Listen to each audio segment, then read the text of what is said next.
Αγαπητές φίλες, αγαπητοί φίλοι, θα ήθελα λοιπόν να σας καλωσορίσω στο μεταπτυχιακό πρόγραμμα των ελληνικών σπουδών του Ευρωπαϊκού Πανεπιστημίου Κύπρου και στη δεύτερη διάλεξη της σειράς ΙΣΤΟΡΙΑΙ.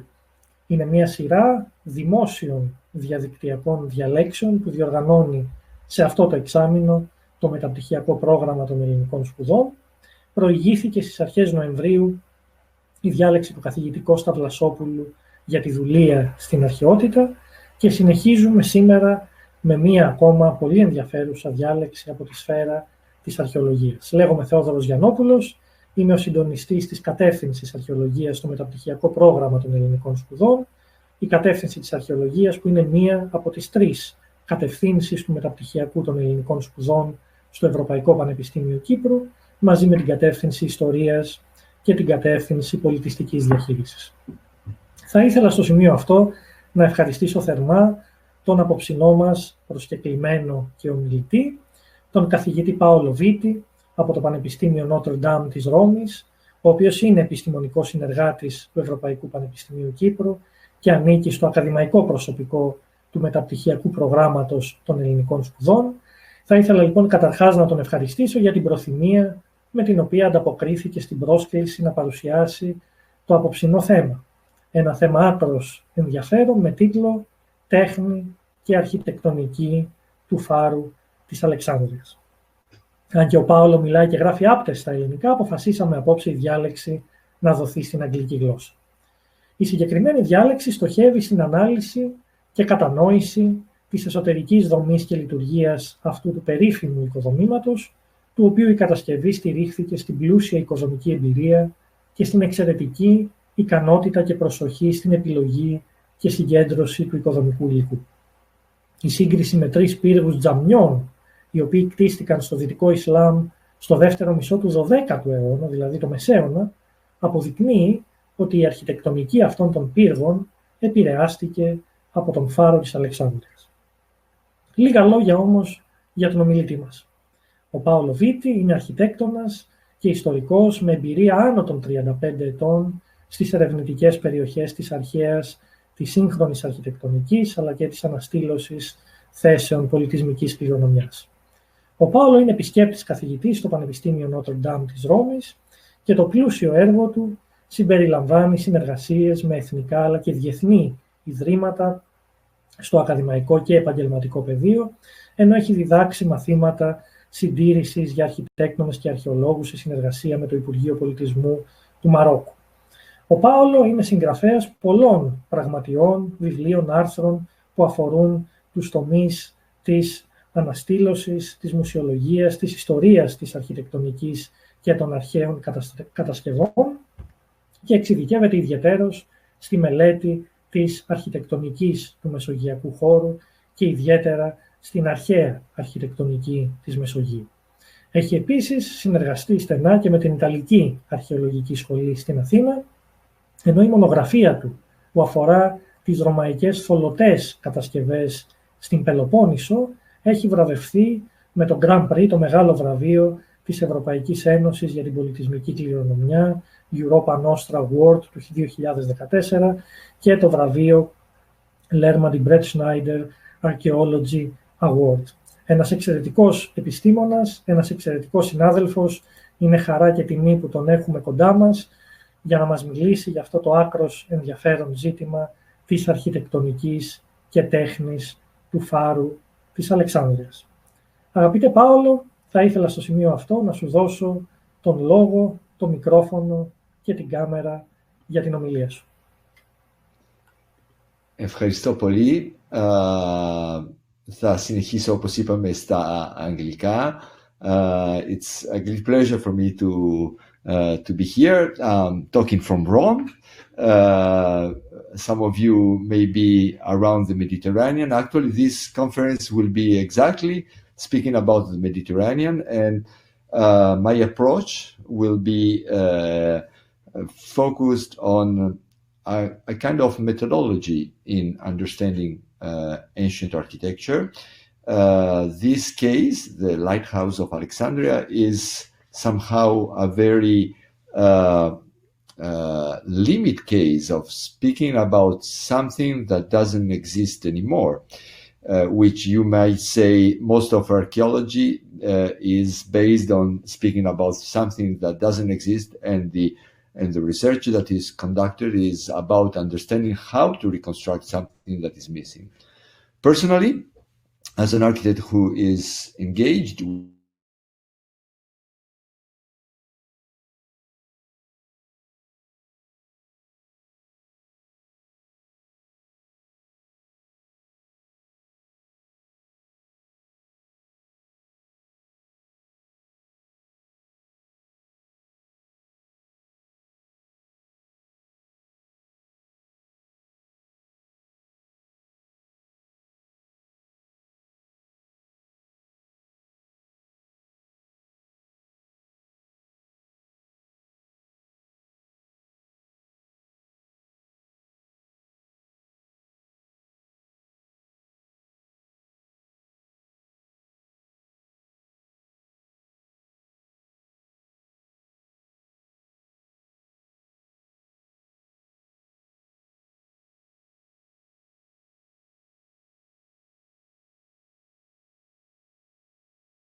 is there any yes, Paolo. Yes, Paolo. Now we can see you. I'm sorry for that. I don't know what's going on, but I think that it was lost at some point. Yes, there was a problem in the connection. I think there was a problem in the connection, and that's why we had this interruption. I hope it doesn't happen again. I'm sorry. I'll do my best for not having this problem, but I hope that our guest will be enough patient as to tackle these technical problems. We unfortunately we are experiencing very hard times with the need of technology, which doesn't always address our needs. So I hope that this was only momentary, and I keep with my lecture. So I was just saying that this is a very famous building. It was actually built in early 4th century BC, 3rd century BC. It's a case that this tower, and this is the reason why you have this image, is a case that this tower, which is known for being a lighthouse, actually it was also a defense building, because it was located exactly at the gates to the port of Alexandria. We have very few descriptions in antiquity of this building. Actually, we miss to understand this building because what we know is really not enough as to understand exactly from the literary sources or some kind of other documentation, namely representations of the lighthouse, how it was. For this reason, one of the most important sources we have to understand this building are not the ancient sources, but more the Arabic ones. And as we will see, many descriptions are fundamental for our understanding, but I will also attempt to demonstrate that there are actually 3 minarets that were built in the medieval period that were directly inspired by the Lighthouse of Alexandria. One actually one of the sources we have which is very important for our understanding is the famous one, the one from Strabo, and it's interesting to know that Strabo assessed the fact that this immense tower, which was built with white stones, was built with different levels. So it has this kind of architecture, which was made of not like a simple tower, but a tower that was organized with different, let's say, bodies, one above the other. The other element that is given by Strabo is the fact that this lighthouse took the name from the island where it was located. So it's the island of Pharos, and it's unfortunate, we would say, that in English we don't say Pharos as in English or in Greek or like in Italian, but we say lighthouse. But since then, to identify similar buildings which are meant to show the way to the sailors are called Pharos, Phari. And we know from Strabo, the fourth thing we know from Strabo, which is very important, is that there was an inscription, and this inscription named Sostratus of Cnidus, friend of the kings, who built that for the safety of the sailors.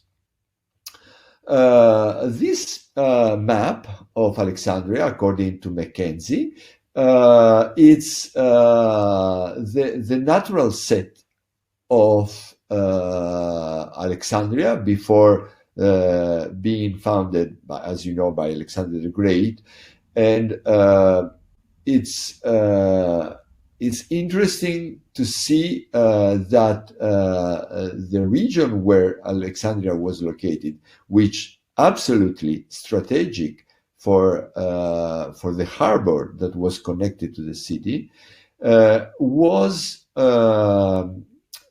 depending on some kind of reefs and islands that were set just in front of the land where the city was founded. Actually, in the moment it was founded, and this is another map from Mackenzie, showing that since its foundation, there was the construction of this kind of bridge connecting that, which is the so-called heptastadion, which was connecting 1 kilometer about of length, was connecting mainland with the island of Pharos. And the supposed location of the Lighthouse of Pharos is where nowadays stands the castle of Kait Bay. And of course, this is an hypothetical map of the city in the Hellenistic times, but nowadays, of course, it has changed a lot. Although by the construction of the heptastadion, Alexandria could have two harbors, as you know, the eastern and the western harbor, which made it possible to give access to sailors and ships in any condition of wind. The reason for Alexandria being set in that place is connected, of course, to the Nile.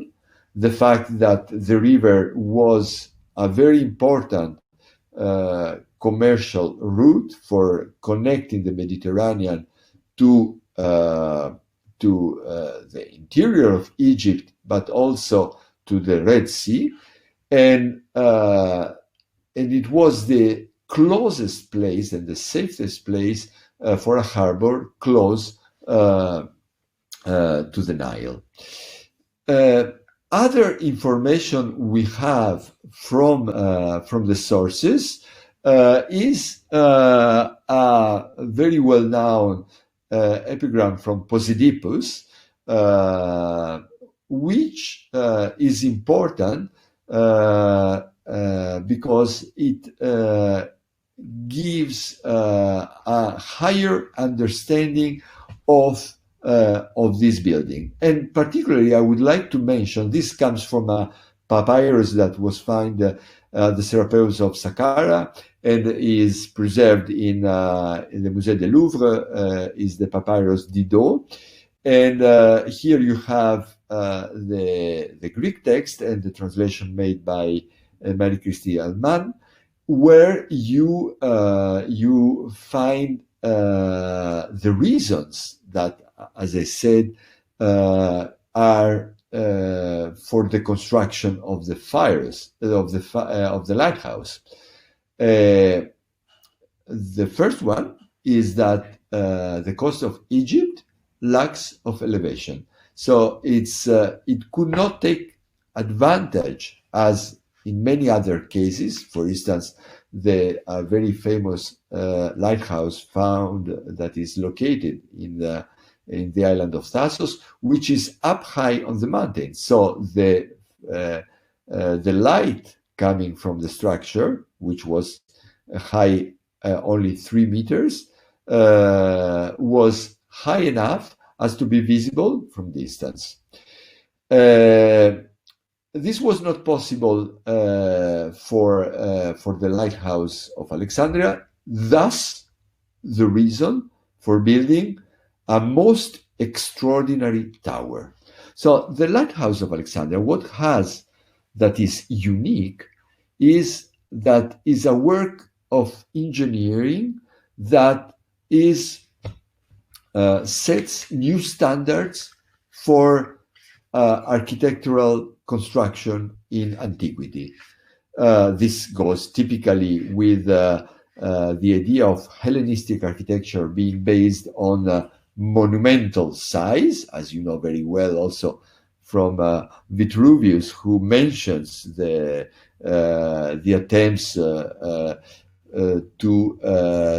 do under Alexander the Great impressive and monumental buildings. But and this is documented in some buildings of antiquity, which date starting from the 4th century BCE. A document which gives some interesting information about the Lighthouse of Alexandria comes from the Roman coins. Here you have a couple of these coins, and they depict this building. As you can see, we see only one of the 3 bodies that distinguish the lighthouse, and we see the entrance, which is raised above the level of the ground level. We see the windows. We see something above with a statue, and we see also these tritons. These tritons are very big, and the fact that they are represented with such a dimension is probably connected to the importance they had into the building. Most likely, these tritons were a system that was used for having sound and noise for 2 reasons. One is that because the area of Alexandria has these very sudden and very dense fogs, and so the sailors needed to be guided to the port also through the sound. Or there is a second and very important element that has to be considered, which is the fact that the lighthouse was, as we said, a military place. The lighthouse was a high tower placed exactly at the entrance of the port, so it could protect the entrance of the port from the intrusion of enemies. Being very high, it could look at distance and, of course, see if any enemy was approaching. So the construction itself had definitely a double purpose. What is interesting to notice is that, as far as we know from Sostratus of Cnidus, is that he was, apart from being the architect, the person who made this building, he was also a military engineer, and he is named in the inscription as friends of the kings, and of course this shows, of course, the fact that he must have had an experience also in the military welfare. And this comes to depict a person who might have been very similar to Archimedes, in the sense that, as you know very well, that Archimedes also obliged, he contributed to create the warfare of Syracuse in a time where Syracuse had to defend itself from the Roman attack. Other sources we have are these two, is a gem on the left, where you see depicted Isis Faria, you see with the sail, she's blowing the air, she is protecting the sailors. On the right, you see Poseidon, and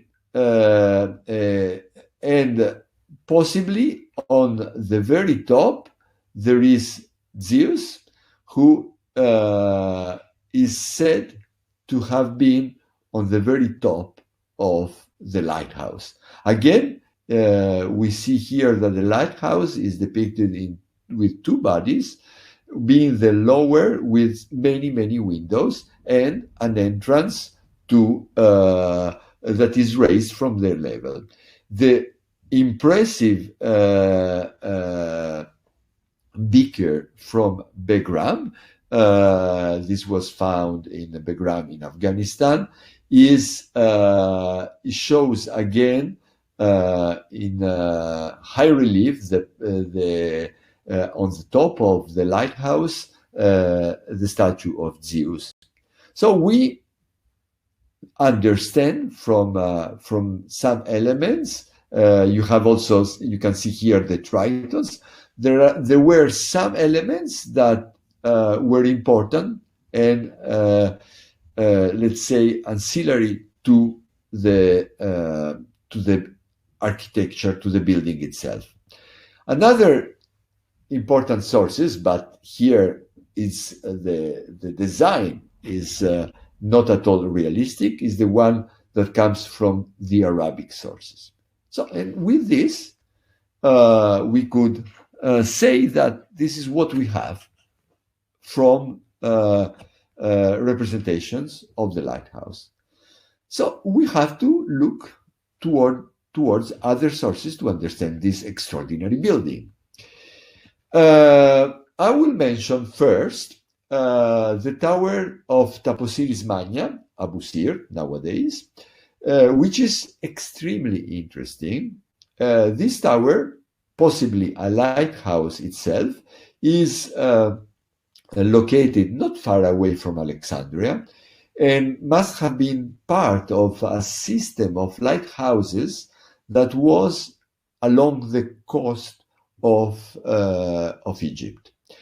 And as you can see, it's very interesting because this lighthouse is, or this tower is made with three elements. There is a square basement, and then an octagonal tower, and on the very top, we see a circular body. There are two elements that I would like to highlight here. The first one is the octagonal shape of the lower body. This octagonal shape looks like was part of the Lighthouse of Alexandria, for the simple reason that the Lighthouse of Alexandria has been surveyed in the Arabic times, and we know exactly the dimensions and that there was an octagonal body on the second level, not on the first level. We will come back on this. Another element which is interesting is the fact that you see the staircase here that goes up. The staircase is located, you see the arrow here, was located inside of one of these, of the shell of the tower, but the tower was a solid construction, so it was filled with stones. And the upper level, the circular one, had a circular staircase which made it possible to access to the very top of the construction. This tower dates exactly to the Hellenistic times. Differently from another tower, which is located, we go far away, we are in La Coruña, so in the very, very opposite side of Alexandria. We are in Spain, in western Spain on the Atlantic coast, where there are these remains of this Roman lighthouse. It has been transformed to a very high degree. What you see here is a restoration that was done in, let's say, modern times. And here you have, what you see is this red part, and you see the core of the building. We will come back also on this. What is missing is the outside. But between the core of the building and the outside masonry, there was a spiral ramp, possibly, which remains in this reconstruction of the outside of the elevation of the building, which, as you see, this shows that there was actually really a ramp. And the fact that the lighthouses, some lighthouses, had a ramp is particularly relevant to the understanding of the Lighthouse of Alexandria. I have to go a little bit quicker, but we are approaching to the understanding that the remains of later constructions are particularly meaningful for the understanding of the Lighthouse of Alexandria. So we have minarets, and the minarets again show the fact that they were kind of, in some cases, there were spiral ramps. But in most of the cases, these minarets, as you can see here, had a very slender tower. And of course, these very slender towers had spiral stairs inside and not a ramp. All these minarets, which give us the typology of minarets that was most common in most of the countries, Muslim countries, have nothing to do with the Lighthouse of Alexandria. So why are we interested to the minarets? Well, let's start with this. Let's start with understanding some elements of the Lighthouse of Alexandria. The first one is that what remains from the lighthouse is the kite bay fortress, castle in Alexandria. And if you look at these plans, you discover that the remains of this fortress are very similar in dimension to that of the lighthouse, as we know from the surveys made in the Arabic times. So it is likely that the fort of Qaitbay might be what was built after it collapsed in the 14th century, in the 16th century, when it collapsed. So it's interesting to see that the lower part of the lighthouse, which corresponds to these parts of the castle, might have been the cisterns.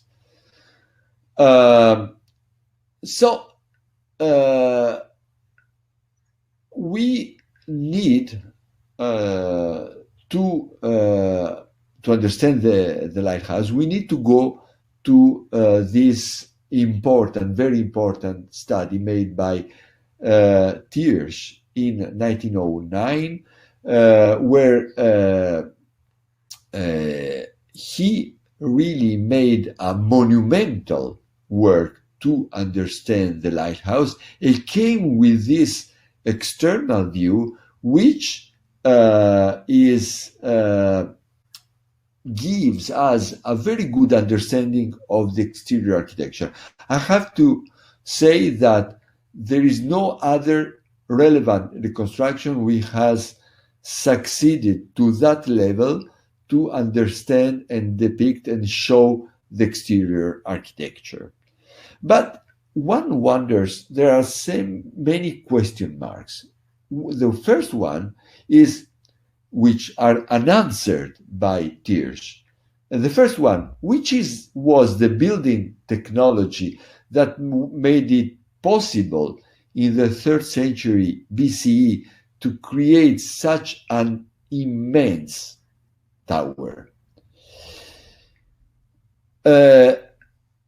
Do we have enough sources as to understand the interior of the lighthouse? Because as you see in this reconstruction of Thiersch, when we look at the interior of the lighthouse, it is impossible to imagine that the lighthouse was like this, because Hellenistic architecture was not building in a way that was typically employed by the Romans, which is to have main bearing structures, so load-bearing structures, which are the walls and that are connected with vaults, while ancient Hellenistic architecture was made out of full masonry, that is to say, masonry made entirely with blocks and with very few hollow parts inside in the interior.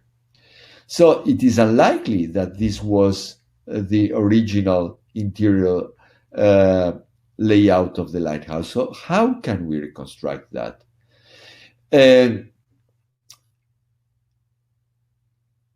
will thus our attempt to reconstruct that be enough precise as to match with the understanding of the lighthouse at the time? So some facts. The lighthouse was built, possibly completed in 283-282. It collapsed in the 14th century. I'm sorry, I made a mistake earlier saying that it was 16. It was the 14th century. And we have an Arabic source, which is Ibn Battuta, who assesses the ruin conditions in 1349. Which Arabic sources? There are many ones, but most of them are not precise, as only one source, which is the one which was based on a precise survey of the lighthouse before, of course, it collapsing. We go now to Western Islam. We have in 1147 there was Morocco that had become the center of power. The Almoravid dynasty had conquered also the southern Spain, Al-Andalus, and after the conquest of Marrakesh by the Almohad dynasty, started a new period. And this new period is very interesting because we have exactly the construction of 3 gigantic minarets, which has nothing to do with early minarets. And this is interesting for our understanding because this is the way we understand antiquity. We have to look at many sources and not only to the ancient ones. I will go back to these 3 minarets, but for the time being, be informed that the architect who surveyed the Lighthouse of Alexandria was Ibn al-Sa'i, who was born in Malaga, and he was the one who traveled to Alexandria because to do his Hajj, to go to visit Mecca, and he visited in 1165 Alexandria. By that time, when he measured the lighthouse, the 2 of the major minarets of Western Islam were built, namely the Kutubiyya of Marrakesh was built by 7 years, and the Giralda was nearly to be built. So it comes exactly in a period where architects in Western Islam were applying systems of construction which were completely different from the one that were applied for minarets up to the moment. And of course, you see this is the text from Kitab Alif-Ba from Ibn al-Sa'i, where he made a very extremely precise survey of the lighthouse. And the reason for that is that they were interested at that time, the architects, and of course he must not have been the first one, but is the only source that we have received to be so precise, is that there were many architects who knew about the Lighthouse of Alexandria. They could measure it and possibly could get inspiration from the lighthouse. So the lighthouse, from the description we have from Ibn al-Sa'i, we know that it was composed from a lower pyramidal construction, which was as high as 70 meters, a second part which was octagonal, and we know it's octagonal also from other descriptions, as you see here in the slide, which was 33.80 meters high, and finally a third top circular construction 9 meters high. Within that, from the description we have from Ibn al-Sa'i, we know that there was an entrance, there was a ramp that could access to the center of the body, where, and this was the very fundamental element, there was a well. He says there is a well. So he enters here, and you see this reconstruction shows like a empty well on the middle, and a spiral ramp which goes up and arrives to the second body where there was a spiral stair, not a ramp. Now, the three minarets I mentioned look very close to this. As we see here, this is the kutubia. The kutubia, which has a height of 55 meters, which resembles very much to the first body of the lighthouse, has a base of 12 meters. The base of the Lighthouse of Alexandria was 30 meters, and we will see why. You see that here you have a ramp going up, and in the middle you don't have a hollow space, but you have several rooms one above the other. So actually, we could say that the plan was very similar. This is a view of the Kutubia in Marrakesh. I entered there twice. Then we have the Giralda in Seville, and similarly, this was high, more or less. Today, it's the tower is higher because there is the Christian addition, but might have been around 60, with the main body being high 51 meters and the construction being 14 meters at the base.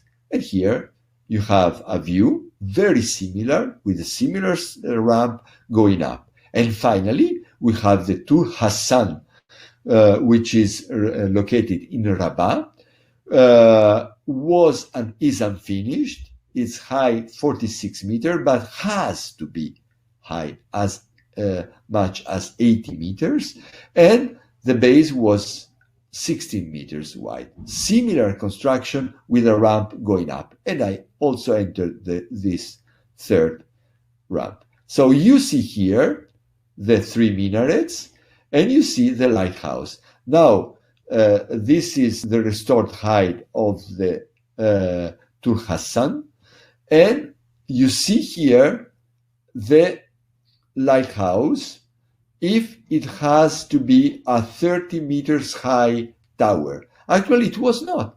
It was only wide 30 meters at the base, and at the upper level, it was very, very, very closely similar to the three minarets we have just described.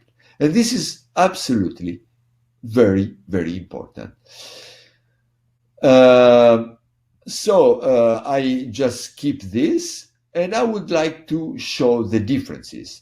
The lighthouse was much higher and had 2 stories under the lantern. The reason for that is that, being the lighthouse higher, it needed to have a stronger base. The square, that is to say the lower part, was pyramidal and not straight. And then, of course, we had the upper part, which is very similar in size, as you see, to the three minarets, which was octagonal and not square. Another difference is that the lighthouse was built with dry masonry, which is ashlar masonry, the masonry used in Greek construction, and had, and this is extraordinary, this hollow space that was going from bottom to top. To access the top, you had a spiral ramp, and the hollow core was fundamental because it made it possible to lift the materials during the construction, but also during the use of the lighthouse. It could be used for lifting combustible the bullets for the catapults that were supposed to be there, and any other use. While the minarets of Western Islam, they did not have this necessity. So they did not have the necessity to have a lift of materials on the very top. The spiral ramp also was important because for the construction, you could not use the spiral ramp for transporting materials, but you have to lift materials, like you see here.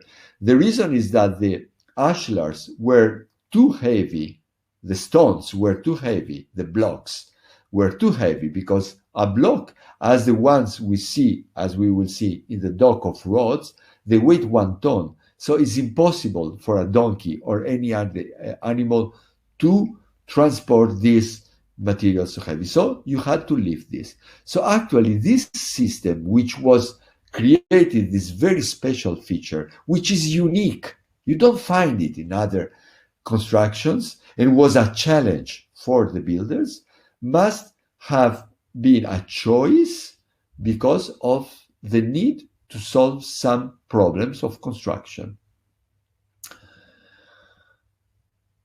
So my idea is that the Lighthouse of Alexandria was meant to be, as you see here, was meant to be a very high tower. And you might say, and why do you need to have such a high tower, 105 meters high tower? For the simple reason that by that time, they knew very well that to give the signal up to the distance that was needed, which was 200 stadia, that is to say 60 kilometers, it was needed to be as high as 105 meters, because by then they knew that the surface of the earth was curved, and so to show that at distance you had to be as high as this.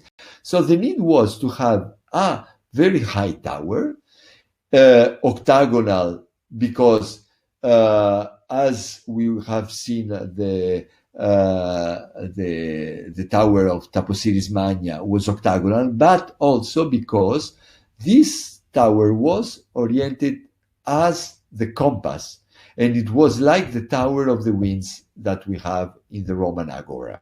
So it was clear that this was meant to have some very well thought elements. Now, such a high tower could not resist.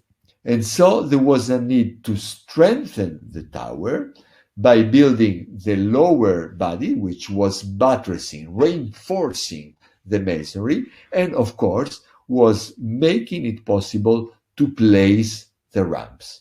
Now, if you look at other monumental buildings of the time, and you have here a very nice way to look at and compare the scales, you have here the mausoleum of Halicarnassus, which was another of the 7 wonders, was built some 60 years earlier than the Lighthouse of Alexandria. But as you see, it was a solid construction, as it was in later times, in the Roman times, La Turbie, made under Trajan, or even the mausoleum of Belevi, which is Hellenistic too. So all these buildings were typically built with solid masonry. And the Lighthouse of Alexandria, by having this hollow space, which we know that had this dimension because it was measured by Ibn al-Sa'i, it means that the people who built this lighthouse had definitely a higher capacity of understanding of masonry. And for this reason, I would like to show you this immense tower, which is the one you see here, which is located in the island of Rhodes, in the city of Rhodes. It is in one of the ports of Rhodes. You see that these are the remains that have been recently rediscovered. And I thank Caterina Manussu Della, who gave me very important information about this masonry. You see, this is a full masonry, is an immense tower, and I think that the lighthouse was similarly built. It was done with the local stone, and I have suggested that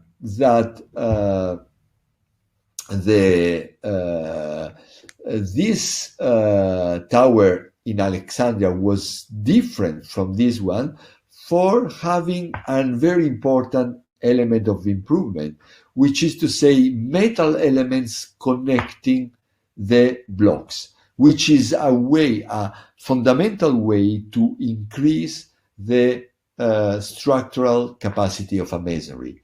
We know that because Idrisi described the presence of many clamps and lead, as well as from underwater surveys made by the French equipe. We know that there are many metal elements that were discovered. As I was saying, I have proposed, because there is here in Rhodes, in the island of Rhodes, there is also an immense tower, which is 20 by 20 meters, which personally I believe that was a lighthouse. And you see, compare this tower here compared to the lighthouse of Alexandria. I'm coming to close my lecture. Just I want you to impress you with also this comparison with the Pantheon and St. Peter, which gives you a good understanding of what we are talking about, and how we think how these architects gained such an impressive capacity of understanding of a structural work which was so outstanding, unprecedented, and demanding. I think that Sostratus of Cnidus was using military technology that was developed at that time. We know very well that in the 4th century, the development of the catapults came as a challenge for the resistance of masonry. And so I strongly believe that he took advantage of this. At the same moment, he had to think about the structure in terms of challenge of being built on an island and the construction being particularly difficult. And so the ramps and the hollow space came as a consequence to solve problems, actions.